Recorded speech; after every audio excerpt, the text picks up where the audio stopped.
He said, "If my friend's jokes bother you that much, you can leave. Just pay your share." I smiled, said, "All right," and stood up from the table. At first, everyone assumed I was bluffing. They kept laughing until they noticed I'd left enough cash to cover only my own meal. That was the moment the mood changed, and none of them realized that our relationship had actually started falling apart long before that dinner. My name is Natalie Carter. I'm 32 years old, and I work in financial consulting.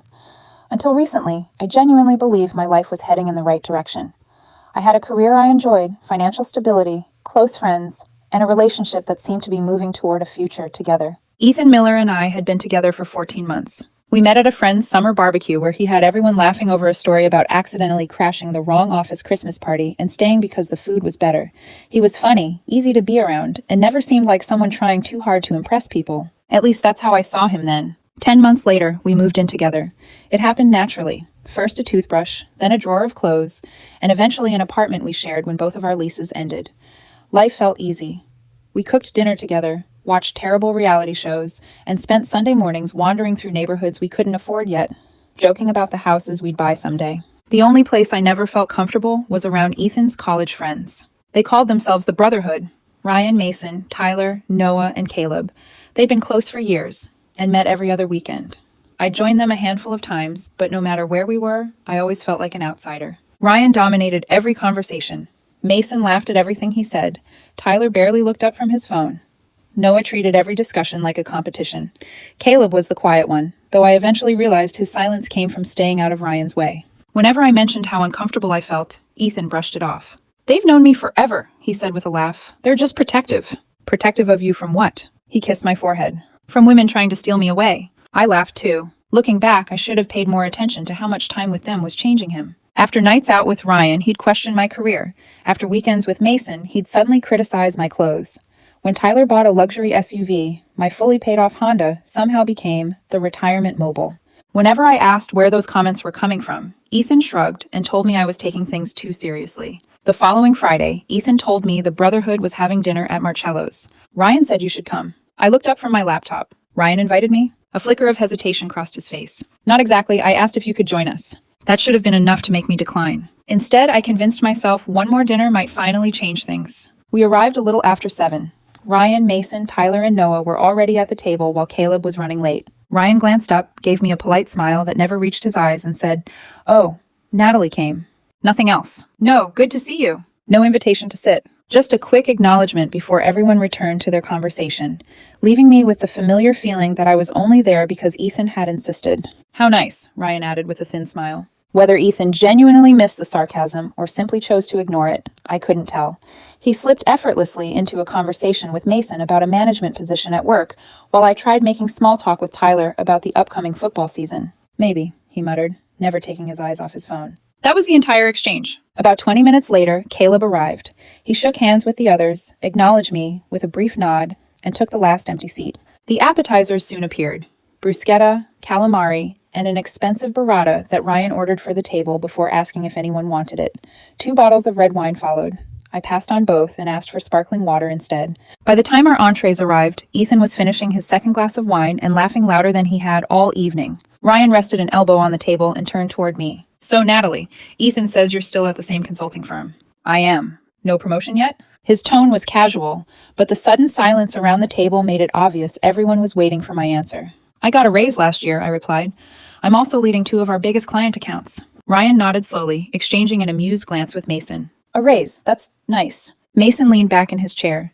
"Ethan says you spend most evenings in that little reading corner you built." Ethan chuckled. "She calls it her library." "It has books," I said evenly. "I figured that qualified." Noah smirked. "Sounds thrilling." "It is, actually." Ryan swirled his wine before taking another sip. "It's just an interesting contrast. Ethan's traveling, networking, meeting executives. Meanwhile, you're curled up with a novel and herbal tea." The table erupted in laughter. Ethan joined in without hesitation. That stung far more than Ryan's comment ever could. Once they realized I wasn't reacting, they found a different target. Ryan asked whether my blouse came from a discount store.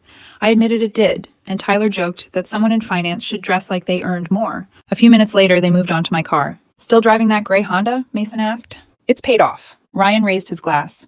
"Nothing screams ambition like an old family sedan." "It's 11 years old," Ethan corrected with a grin, as if the extra year somehow made the joke funnier. Everyone laughed again. I waited for Ethan to say something, anything that might suggest he recognized the line between teasing and humiliation.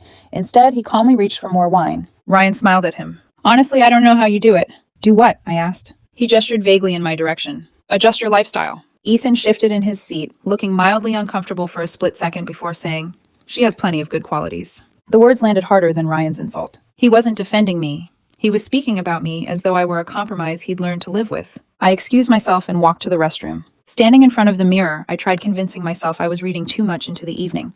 Maybe I was tired. Maybe I was being overly sensitive. Deep down, I already knew I wasn't. When I returned a few minutes later, the conversation stopped almost instantly. Every head turned toward me, Ryan leaned over and whispered something, and the entire table burst into laughter. I slid back into my chair. What's so funny? Nothing, Ethan replied between laughs. Just a joke. About me? Noah rolled his eyes. Don't make everything about you. I ignored him and kept my attention on Ethan. Was it about me? He exhaled impatiently. Ryan was saying you wear running shoes all the time even though you barely run. I run twice a week. More like a slow jog around the neighborhood, Ethan said with a shrug. Another round of laughter followed. I didn't bother responding. By then, I'd realized nothing I said was going to change the atmosphere at that table. Dessert menus came out. The others ordered 3 desserts to share, another bottle of wine, and a final round of drinks. I declined everything. A little after 10, the server placed the check in front of Ryan. He glanced at the total and let out a low whistle. $847. After a quick calculation, he looked around the table. Let's just split it evenly. That works out to about $141 each. I did the math almost automatically. My pasta had cost $32. The sparkling water was $6. Even after adding my share of the appetizers, tax, and a generous tip, my total wasn't even close to $141. I'll just pay for what I ordered. The table fell silent. Ryan slowly lowered the bill and stared at me. What was that? I said I'll cover my own meal. Before anyone else spoke, I felt Ethan's hand tighten around my wrist beneath the table. I glanced at him. The irritation in his expression told me everything I needed to know. Long before the bill reached the table, Ethan had already chosen whose side he was on. Nat, he said quietly, forcing a smile for everyone else. Don't do this. Do what? Make tonight awkward. I'll pay for what I ordered. Ryan leaned back. Seriously? Yes. We always split the bill, Mason said. Maybe you do. Tyler finally looked up from his phone. That's what adults do. I gave a small shrug.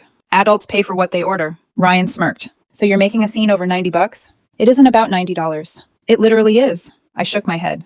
It's about respect. Ryan rolled his eyes. Here we go. Ethan squeezed my wrist again.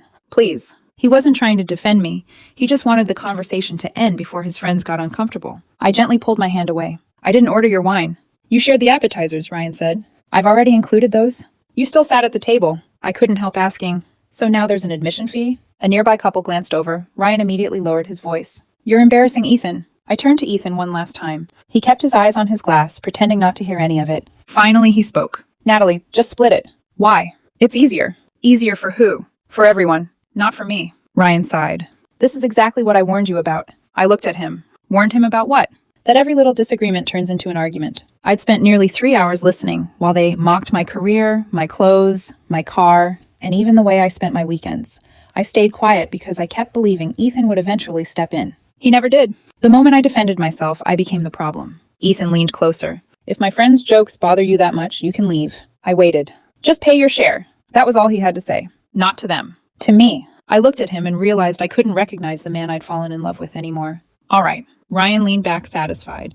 Ethan relaxed too, convinced I'd finally given in. Instead, I reached into my purse, counted out exactly $50, and set the cash beside the check. That covers everything I ordered. Ryan frowned. Where's the rest? There isn't any. You owe $141. I owe $50. He pushed the money back. We're splitting the bill. I slid it toward him again. No, you don't get to decide that. I already did.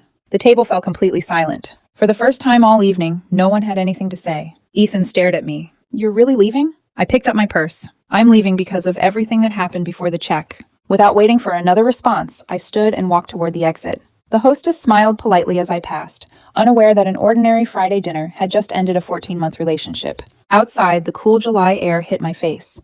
I drew my first full breath of the evening and realized my hands were shaking, not because I was walking away, but because I'd stayed long enough to let myself be treated that way. I climbed into my Honda, closed the door, and rested my forehead against the steering wheel.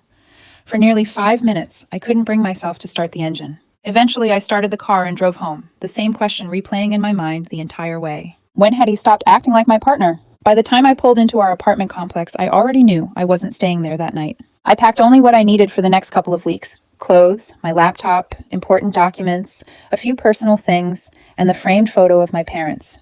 Everything else could wait. Jessica answered on the second ring. Hey, what's up? Can I stay with you for a few days? Of course. No questions? She paused. You sound like you've been crying. I touched my face without thinking. I'll explain when I get there. Drive safely. That was all she needed to say. By the time I arrived, Mark was already at the front door helping me carry my bags inside. The guest room was ready within minutes, and neither of them pushed me to explain anything. Jessica simply handed me a mug of tea and said, "Whenever you're ready, we'll listen." Around midnight, my phone lit up with Ethan's name. I let it ring until it stopped, but a few seconds later, he called again. When I still didn't answer, the text started coming instead. Where are you? Answer me. You embarrassed me tonight. Ryan can't believe what happened. I read every message before setting my phone aside. What struck me wasn't what he'd written, but what was missing. He never asked if I was okay, never apologized, and never once mentioned how his friends had treated me. As far as Ethan was concerned, the only real problem was that I'd embarrassed him. By the next morning, I had more than 20 missed calls. Ethan's latest text read, "Are you ignoring me? I'm staying with Jessica and Mark. I need some space." The phone rang almost immediately. This time I answered. "What the hell is wrong with you?" Ethan demanded before I could say hello. There wasn't a hint of concern in his voice. I took a slow breath. 5 grown men spent 3 hours making fun of me, and you laughed with them. They were joking. For 3 hours? You're blowing this out of proportion. I quietly paid for my dinner and left. You left me there. I left the restaurant. You left me covering your share. My share? Ryan split the bill again after you walked out. Everyone still owed $141, so I had to cover the difference. No, I said calmly. You chose to. The line went quiet. After a few seconds, he asked, what was I supposed to do? Tell your friends to pay for what they ordered. You don't understand. I think I finally do. This isn't about the money. I know. My $50 paid for dinner. The other 90 bought Ryan's approval, and somehow you expected me to help pay for that too. He didn't respond. A second later, the call ended. I sat there for a while, staring at my phone.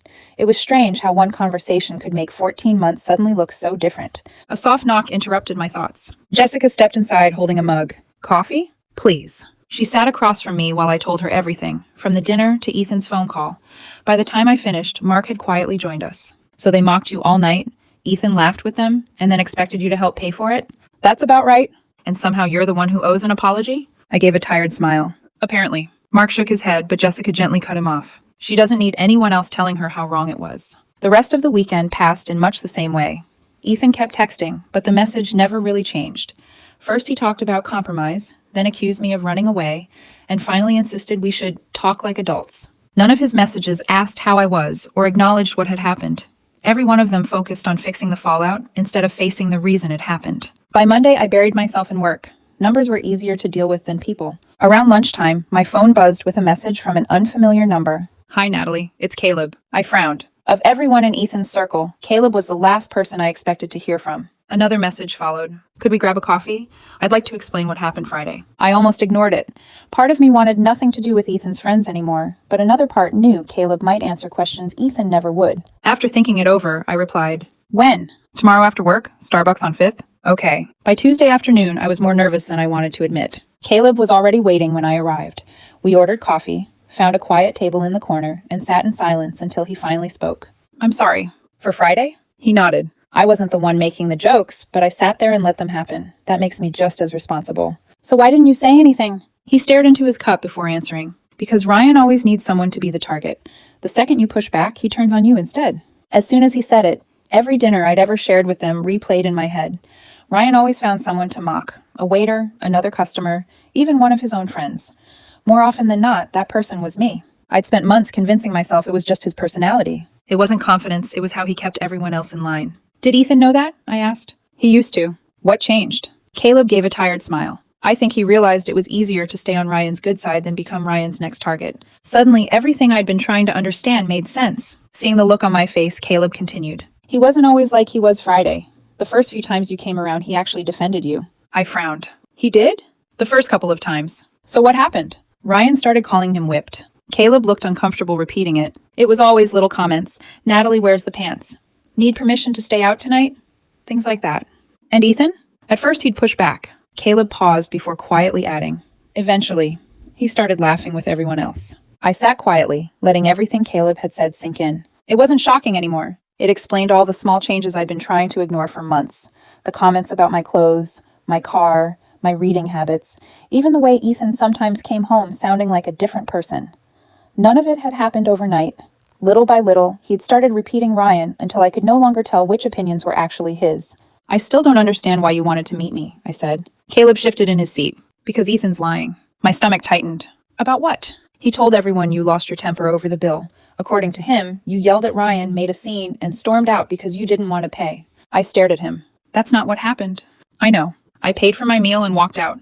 I know. His certainty only made it worse. Who exactly is everyone? Pretty much everyone we know. Instead of answering anything else, Caleb unlocked his phone and slid it across the table. It was Ethan's Instagram. The post never mentioned my name or the restaurant, but anyone who knew us would understand exactly who it was about. Sometimes you don't realize someone's true character until they embarrass you in public over something as small as a dinner bill. Loyalty matters. By then, hundreds of people had already liked the post, and the comments all sounded the same. You deserve better. Cheap people never change. Imagine ending a relationship over dinner. Major red flag. Not one of them had been at that table. They were judging me based on a story Ethan had carefully trimmed until only the ending remained. Ryan's comment sat near the top. Proud of you for staying calm. Mason replied beneath it. Handled it better than I would have. Then I found another exchange. Someone asked what had happened. Ryan answered, she made a scene because she had to contribute. Contribute. As if I'd refused to pay instead of refusing to cover everyone else's bill. I handed the phone back. How many people have seen this? A lot. Did anyone question it? My sister did. What did she say? She commented that nobody suddenly explodes over one dinner. And? Ethan deleted it. I couldn't even pretend to be surprised. Caleb rubbed his hands together. I wasn't sure if I should tell you. I'm glad you did. He nodded. If someone was saying those things about me, I'd want to know too. For a moment, neither of us spoke. Then I asked the question that had been bothering me ever since Friday. When I came back from the restroom, what were they laughing about? Caleb looked away before answering. Ryan asked Ethan if he was worried you'd become one of those women who expected a ring just because you paid half the rent. My stomach dropped. Ethan laughed. Caleb swallowed. Then Ryan joked that your reading corner looked like the waiting room of a retirement home. I didn't interrupt. Mason said if you ever had kids, you'd probably schedule the baby. None of it was clever. It was just cruel. And Ethan? I asked quietly. Caleb looked down. He never told them to stop. After a brief pause, he added, he even joked that your color-coded grocery lists scared him. That one landed differently. Those lists had always been our joke. Ethan used to tease me about them when we cooked together, and we'd laugh about how I planned grocery shopping like a military operation. Somewhere along the way, he'd turned something private into entertainment. Caleb rubbed a hand across the back of his neck. I'm sorry. So am I. He frowned. For what? For believing I was still dating the man I met 14 months ago. We walked out together. Just before we reached the parking lot, Caleb stopped. Natalie. I turned. Ryan isn't really the problem. I waited. Ethan had every chance to stand up for you. He shook his head. He chose not to. The drive back to Jessica's felt unusually quiet. I wasn't thinking about the dinner anymore. I was thinking about everything that happened afterward. The Instagram post, the comments, and all the lies Ethan had allowed people to believe. Ryan had never promised to love me. Ethan had. That night I opened my laptop, but the cursor blinked on a blank page for nearly an hour while I typed, deleted, and started over. By then the anger had faded, leaving only disappointment. Somehow the person I'd loved had rewritten our relationship into a story where I was the unreasonable girlfriend and he was the patient man pushed too far. Jessica paused at the guest room door. You okay? I'm trying to decide whether to post something. To get back at him? I shook my head. I just want people to know what actually happened. She smiled. Then write it for that reason. I nodded. This time I kept it simple. I described the dinner exactly as it happened. The jokes about my career, my clothes, my Honda, the comments after I left the table, and the expectation that I should help pay an $847 bill after ordering only a small fraction of it. I also made it clear that I'd paid for everything I'd ordered, including tax and a generous tip, before quietly leaving. I never mentioned Ethan. I never mentioned Ryan. I never named the restaurant. The only opinion I included came at the very end. Know your worth. Never let someone treat you like an ATM while laughing across the table. Then I pressed post, closed my laptop, and tried not to think about it. For a while, nothing happened. Then my phone started buzzing. One notification became 10, then dozens more. By midnight, people far beyond my close friends had shared the post. What struck me most was that almost no one cared about the bill itself. They cared that the person sitting beside me had stayed silent. One comment lingered in my mind. You didn't leave over dinner. You left because no one who claimed to love you stood up for you. I had just finished reading it again when Ethan called. What did you do? He demanded. I told the truth. You made me look terrible. I walked over to the window. I never mentioned your name. People know it's about us. How? He hesitated. They know we were at Marcello's, so they figured it out. Take it down. No. You knew exactly what people would think. So did you when you posted yours. The line fell silent. When he spoke again, his voice had lost its edge. Why didn't you just call me? A tired smile crossed my face. I did. What are you talking about? Friday night? He said nothing. I sat across from you for 3 hours waiting for you to say one sentence. Silence. Enough. Nothing. She's my girlfriend. Still nothing. Stop talking to her like that. The silence on the other end told me everything I needed to know. When Ethan finally answered, the anger was gone. I didn't think it was that serious. I closed my eyes. That's exactly the problem. I ended the call before he could say anything else. The next morning, my phone started buzzing again, but this time it wasn't Ethan. It was his friends. Ryan called me pathetic. Mason accused me of chasing sympathy online. Tyler said I deserved the attention I'd been getting, and Noah insisted Ethan deserved someone less dramatic. I blocked all four without replying. By lunchtime, the comments under Ethan's Instagram post had started changing.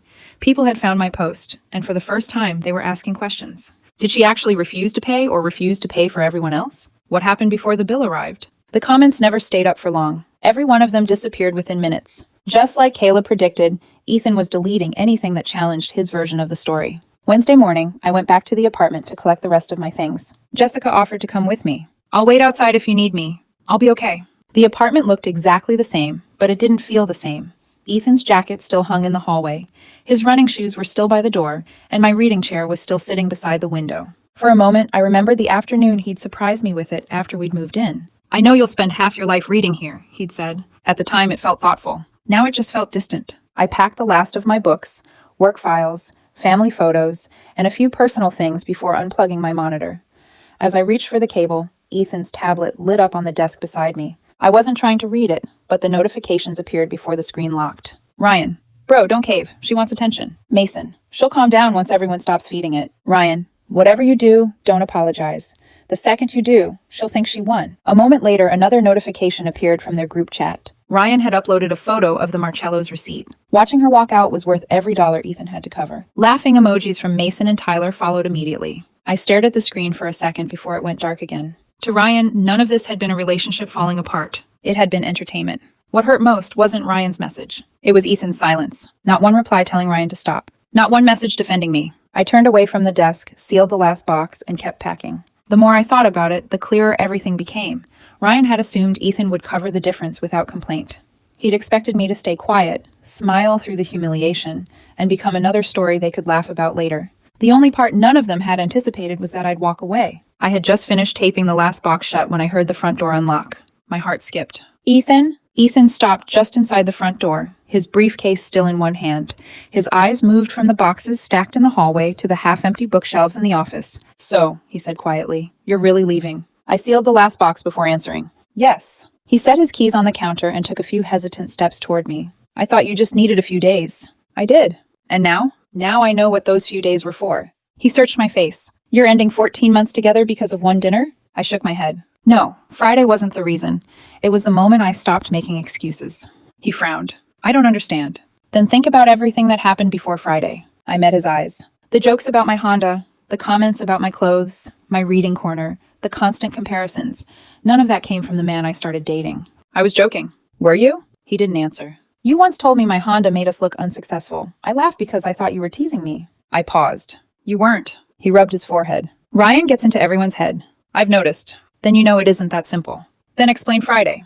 They were just joking. For 3 hours? His shoulders dropped. They didn't mean it. I think they did. He let out a slow breath. You've never understood how we are. No. I held his gaze. I understood exactly what was happening. They laughed at me, and every time they did, you laughed with them. Frustration flashed across his face. So what did you expect me to do? Pick a fight with my friends? I expected you to stand beside me. The apartment fell silent. Finally, he spoke. I love you. A month earlier, those words would have changed everything. Now they felt painfully incomplete. If you loved me, I said, you wouldn't have joined 5 grown men in turning me into the night's entertainment. I didn't think. I know. My voice stayed calm. That's been the problem all along. He looked away. I've replayed Friday over and over. I believe you. But you're still searching for a way to explain it instead of apologizing. His eyes lifted. Did you see the messages on my tablet? The screen lit up while I was packing. I opened the photo I'd taken before the notifications disappeared and handed him my phone. Ryan.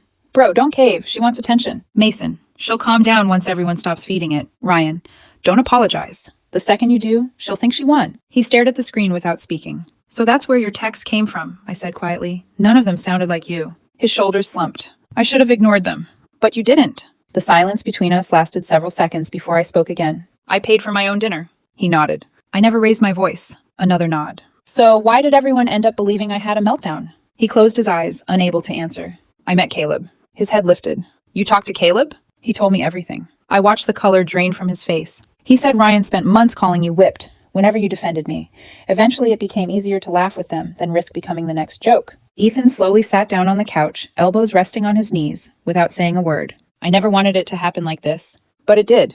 I kept convincing myself none of it was serious. And every time you convinced yourself of that, it got a little worse. He covered his face with both hands. I don't even recognize myself anymore. I believed him. What broke my heart was watching the man I loved slowly become someone who valued Ryan's approval more than my trust. Ethan finally met my eyes. Can we fix this? I didn't answer. Instead, I walked into the bedroom and came back carrying one last box. Inside were photographs, concert tickets, birthday cards, and all the little keepsakes we'd collected over 14 months together. I set it down beside the front door before speaking. Do you know what I did after I left Marcello's? He slowly shook his head. I sat in my car for almost 5 minutes because I was sure you'd come after me. Every time the restaurant door opened, I looked up, hoping it would be you. His expression crumpled. I thought you just needed space. I met his eyes. I didn't need space, Ethan. My voice stayed steady. I needed my boyfriend. The words landed harder than anything else I'd said. After a long silence, he whispered, I'm sorry. This time I believed him. There were no excuses, no blame, no attempt to defend what he'd done. Just an apology. I know you mean it, I said quietly, but I needed to hear those words before you posted about me online, before strangers decided I was cheap, before your friends convinced you I was the problem. He wiped at his eyes. I ruined us. I picked up the last box. We didn't fall apart because of Friday. We got here a little at a time. Every joke you ignored. Every time you laughed instead of speaking up. Every time you chose fitting in over standing beside me. He didn't try to argue. After a moment, he took one cautious step forward. I'll leave the brotherhood. I looked back. You mean that? Yes. When? Today. For the first time in days, I heard conviction instead of excuses. I hope you do. Relief flashed across his face. Then stay. I slowly shook my head. I'm not leaving because of Ryan. His shoulders fell. I'm leaving because somewhere along the way, I stopped hearing your voice. I reached for the doorknob. Behind me, he asked one last question. If I'd come after you that night, would any of this be different? For a moment, I was back in the parking lot, watching the restaurant door and hoping every person who walked out would be him. Then I remembered the missed calls that only came after he realized I wasn't coming back. Maybe. It was the only honest answer I had left. I stepped into the hallway, and a second later, the door closed softly behind me. This time, neither of us reached for it. The weeks after I moved out were quieter than I expected.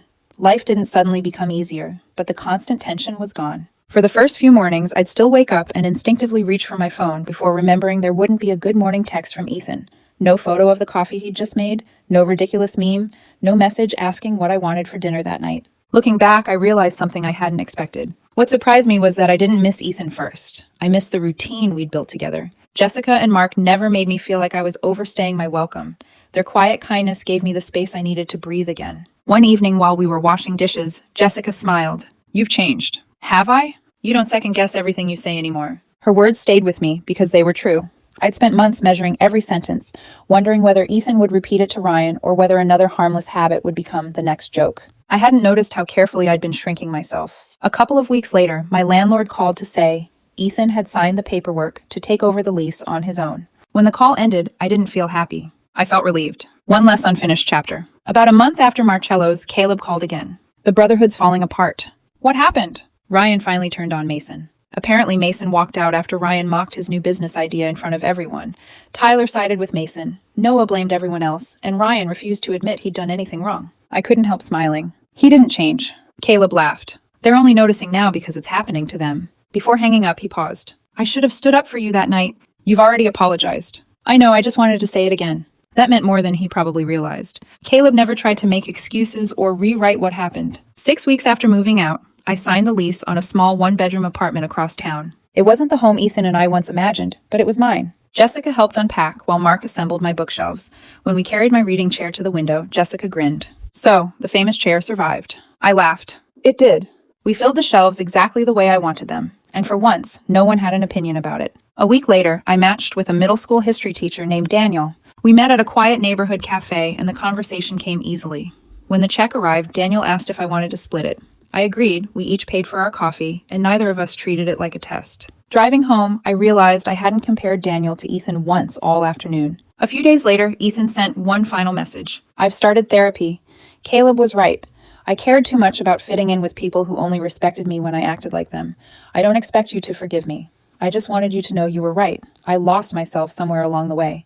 I hope you're happy. I read it twice, locked my phone, and never replied. There was nothing left to say. People still ask whether I regret refusing to split the bill. I don't. The money only exposed what had already been wrong between Ethan and me for months. I sometimes miss the future I thought we were building, but I no longer confuse that future with the man he became.